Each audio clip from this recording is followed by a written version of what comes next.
Salut à toutes et à tous. Bienvenue dans la première partie de notre série de vidéos sur le cannabis thérapeutique.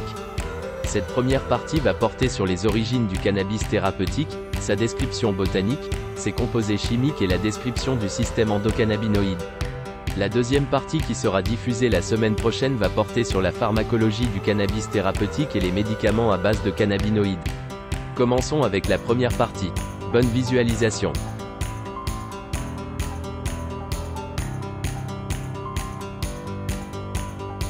Le cannabis a une origine riche et très ancienne.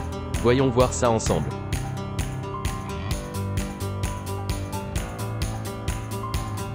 Le cannabis est originaire d'Asie centrale et d'Asie du Sud-Est.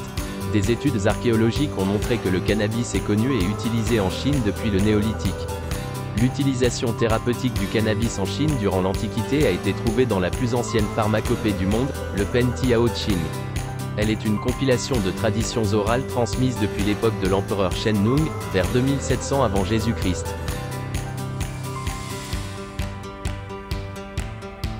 Le cannabis est utilisé dans l'Europe médiévale. Les Italiens sont les premiers à utiliser sa culture et son commerce dans le bassin méditerranéen. Le cannabis est alors connu et exploité pour ses propriétés textiles.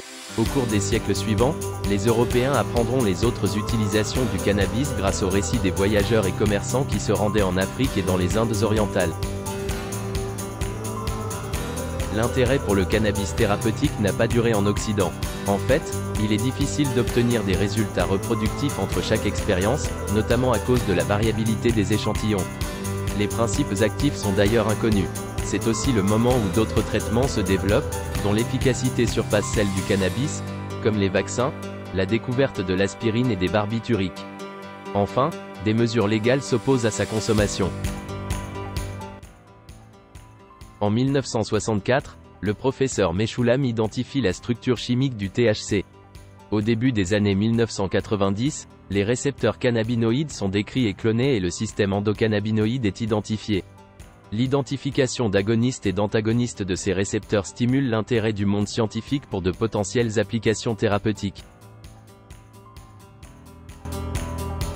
Commençons par parler de la plante du cannabis en faisant sa description botanique.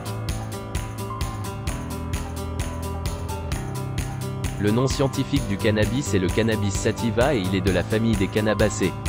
La chimiotaxonomie permet de classer les types de cannabis selon leur concentration en cannabinoïdes, en évaluant le ratio de tétrahydrocannabinol et de cannabinol par rapport au cannabidiol. On distingue trois types de cannabis, le chimiotype 1, où le ratio est supérieur à 20, le chimiotype 2, où le ratio est entre 0,2 et 10 et le chimiotype 3, où le ratio est inférieur à 0,2. Les feuilles du cannabis sont organisées de manière opposée puis alternent au niveau des extrémités. On trouve des pétioles d'une longueur de 2 à 7 cm de long, ainsi que des stipules. Les feuilles sont de type palmatisé avec 5 à 7 segments lancéolés. Les bords sont légèrement dentés et la surface inférieure de la feuille comporte des trichomes. Les fleurs mâles ont 5 étamines et les fleurs femelles 2 carpelles réunies en un ovaire uniloculaire qui se termine par 2 longs stigmates. La plante femelle produit plusieurs fleurs individuelles disposées en grappes de cymes serrées. Les cannabinoïdes et les terpénoïdes sont produits par les fleurs femelles. Dans la pratique commerciale, les plantes mâles sont généralement retirées des opérations de culture en intérieur pour empêcher les plantes de développer des graines. Les tiges de cannabis sont riches en fibres, plus particulièrement celles de cannabis sativa ou chanvre.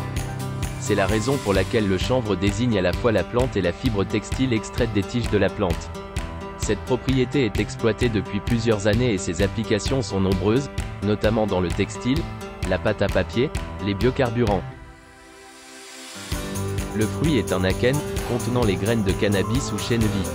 Ces dernières sont intéressantes pour leur composition nutritive car elles sont riches en acides gras insaturés, en protéines et contenant peu de phytostérol.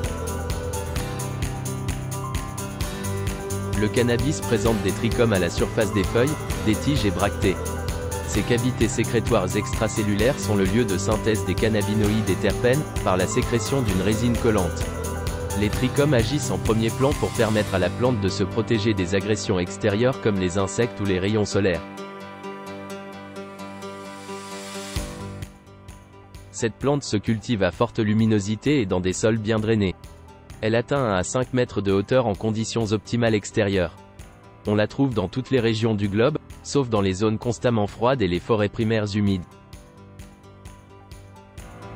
Le cannabis contient plus de 750 composés chimiques identifiés jusqu'à ce jour. Voyons voir les principaux constituants chimiques de cette plante. Le cannabis contient 140 terpènes, 113 cannabinoïdes, 50 hydrocarbures, 34 sucres et molécules apparentées, 27 composés nitrés.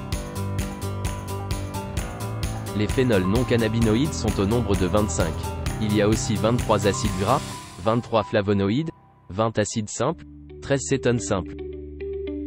Pour continuer, il y a 13 esters simples et lactones, 12 aldéhydes simples, 11 protéines, enzymes et glycoprotéines, 11 stéroïdes, 7 alcools simples. Pour finir, il y a 3 vitamines et 2 pigments. Il y a aussi des éléments non définis qui sont au nombre de 9. Ainsi vous voyez que le cannabis est une plante très riche en composés chimiques. Nous allons maintenant nous focaliser sur les cannabinoïdes. Ce sont les composés qui procurent au cannabis la majorité de ses propriétés thérapeutiques. Parmi les principaux cannabinoïdes, on distingue le delta-9-tétrahydrocannabinol, encore appelé le delta-9-THC. Il est le constituant majeur du cannabis quelle que soit sa sous-espèce, indica, sativa, ruderalis, chanvre industriel.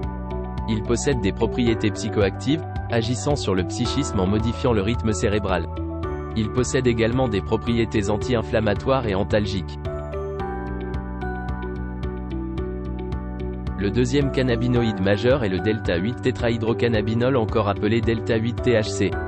C'est un isomère du delta-9-THC. Le delta-8-THC est modérément moins puissant que le delta-9-THC. Cela signifie essentiellement qu'il a des propriétés similaires à celles du delta-9-THC, bien qu'à un degré moindre par masse de données de matière consommée. Le troisième cannabinoïde majeur est le cannabidiol, encore appelé CBD. Il représente jusqu'à 5% des constituants pour certaines variétés de chanvre. Le CBD étant un produit très lipophile, il se retrouve notamment dans le lait maternel et le tissu adipeux après consommation. Il a majoritairement des effets neuroprotecteurs, anti-inflammatoires et antalgiques. Le quatrième composé est le cannabinol, encore appelé CBN. Il n'est pas présent dans la plante fraîche ni produite directement par celle-ci, mais sa concentration augmente avec l'exposition à la lumière et à l'air car il s'agit d'un produit issu de l'oxydation du THC. Il s'agit d'un puissant sédatif naturel et efficace globalement par effet d'entourage qui agit rapidement. C'est également un cannabinoïde très légèrement psychoactif et 10 fois moins puissant que le THC. Le cinquième composé majeur est le delta-9-tétrahydrocannabivarine, encore appelé THCV. Le THCV était présent en quantité plus élevée dans les variétés dites de race naturelle consommées dans les années 70. Ses effets sont différents de ceux du THC, bien qu'elle agisse aussi rapidement que le THC, elle aura parfois des effets opposés. Par exemple, elle supprime la sensation de faim, alors que le THC l'augmenterait, et il apporte une sensation d'énergie voire d'excitation, parfois d'euphorie. Le sixième composé majeur est la cannabidivarine, encore appelée CBDV. Elle est un homologue du cannabidiol, CBD, avec la chaîne latérale raccourcie par 2 ponts méthylène. Tout comme le CBD, elle a 7 isomères de double liaison et 30 stéréoisomères. Des études suggèrent que, comme le CBD, la cannabidivarine pourrait agir sur d'autres voies chimiques et interagir avec le système endocannabinoïde humain d'une manière bien plus indirecte. Le septième composé majeur est l'acide cannabidiolique, encore appelé CBDA. Il est le plus abondant dans les trichomes glandulaires sur les fleurs femelles sans pépins ou plus précisément dans l'infructescence, souvent appelée familièrement bourgeon. Le CBDA est le précurseur chimique du cannabidiol, CBD. Grâce au processus de décarboxylation, le cannabidiol est dérivé via la perte d'un atome de carbone et de 2 atomes d'oxygène à partir de la position 1 du cycle de l'acide benzoïque. Comme autre composé, il y a le cannabigérol, encore appelé CBG. Le cannabigérol est la forme décarboxylée de l'acide cannabigérolique, la molécule mère à partir de laquelle d'autres cannabinoïdes sont synthétisés. Bien que le cannabigérol soit vendu comme complément alimentaire, ses effets et sa sécurité pour la consommation humaine ne sont pas définis. Pour s'arrêter avec les cannabinoïdes, il y a le cannabichromène, encore appelé CBC. Il est anti-inflammatoire et présente une similitude structurelle avec les autres cannabinoïdes naturels, notamment le THC, le THCV, le CBD et le CBN, entre autres. Dans la plante de cannabis, le CBC se présente principalement sous forme d'acide cannabichromènique. Au fil du temps, ou lorsqu'il est chauffé au-dessus de 93 degrés Celsius, l'acide cannabichromènique est décarboxylé, produisant du CBC. Les terpènes représentent l'autre grand groupe de composés chimiques du cannabis après les cannabinoïdes. Ce sont des hydrocarbones acycliques, monocycliques ou polycycliques volatiles qui donnent les odeurs et saveurs caractéristiques au cannabis. Les monoterpènes les plus abondants sont le myrcène 8 à 45%, le terpinolène 0,12 à 22%, l'alpha-pinène 3 à 20%, l'ocimène 1 à 10% et le bêta-pinène 1 à 8%. Les principaux sesquiterpènes sont le bêta-cariophyllène 7 à 28%, l'alpha-humulène 3 à 12% et l'oxyde de cariophyllène 0,12 à 22%. Finissons avec quelques composés, qui jouent des rôles non négligeables chez le cannabis. Le cannabis est une plante qui contient également des composés azotés, des glucides, des flavonoïdes, des acides gras, des phénols non cannabinoïdes ou encore des alcools et des esters. Certains influencent l'odeur du cannabis mais leur éventuel rôle dans les effets du cannabis reste encore à élucider. Le fonctionnement des cannabinoïdes se fait par l'intermédiaire du système endocannabinoïde. C'est un système physiologique constitué de récepteurs cannabinoïdes, de ligands et d'enzymes de métabolisation. Il existe à ce jour 2 récepteurs cannabinoïdes identifiés, le récepteur cannabinoïde 1, encore appelé CB1, ou CNR1, et le récepteur cannabinoïde 2, encore appelé CB2, ou CNR2. Structurellement, ces récepteurs appartiennent à la famille des récepteurs transmembranaires couplés aux protéines G de type GI, pour inhibitrices. Ils sont fortement homologues car leurs séquences d'acides aminés sont identiques à 48%. Les récepteurs CB1 sont localisés en majorité dans les systèmes nerveux central et périphérique, au niveau des cellules nerveuses et gliales.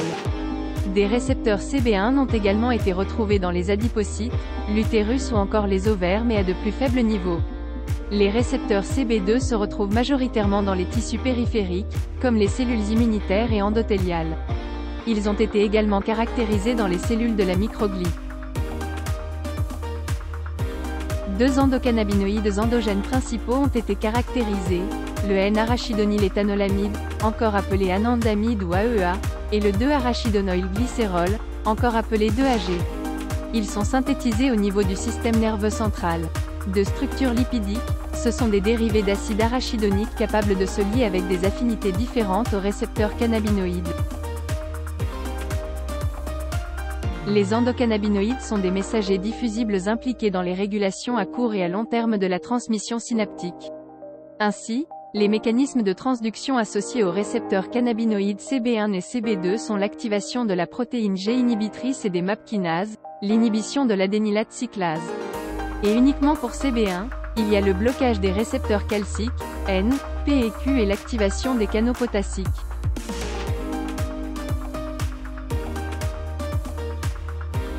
Pour résumer, le système endocannabinoïde est un système biologique composé de neurotransmetteurs comme l'anandamide et le 2-AG qui se lient aux récepteurs cannabinoïdes.